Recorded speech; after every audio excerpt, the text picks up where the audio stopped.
we are going to go over here. We're going to set up Instagram. We're going to go over today community-acquired pneumonia and some hacks how to remember this. I'm going to go ahead and take my video off so you have more room to see the sound. Maybe I would have to stream because I'm streaming through another platform. Maybe I need to stream directly. I'm not sure. But what I wanted to do, and I'll do this if anybody else hears this later, which is for the benefit of you guys. We'll end it in a minute.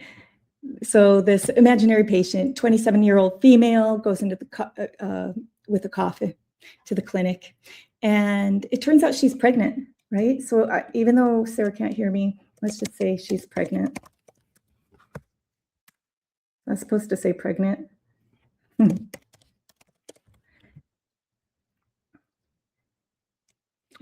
What are you going to prescribe her? So sometimes the NAPLEX won't tell you what the disease is. You have to diagnose, even though as pharmacists we can't diagnose. But on the test, you have to go through those steps and make the assumption that we know what we're treating. So like we diagnose and then they just say, what do you treat? So they sometimes provide you just symptoms or lab values. And then they say, what drug do you give? And so in this case, we're thinking we would have to take this step and think maybe it's community-acquired pneumonia because they had a chest x-ray.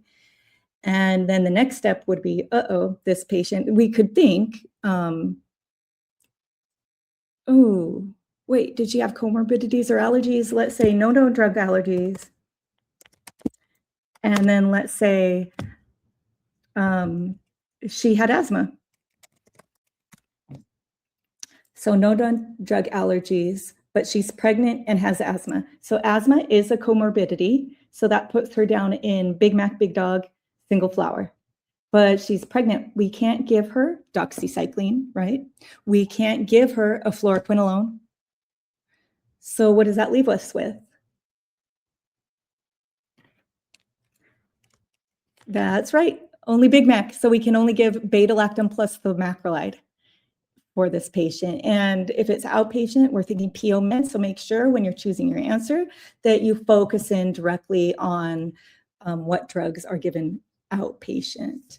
So for this patient, I'm going to type it in so it's there for later, especially since you probably can't hear me.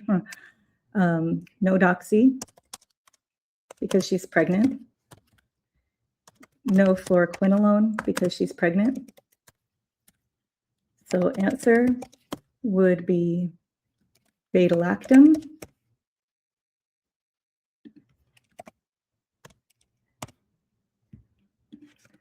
Plus macrolide, because we do like macrolides in pregnancy.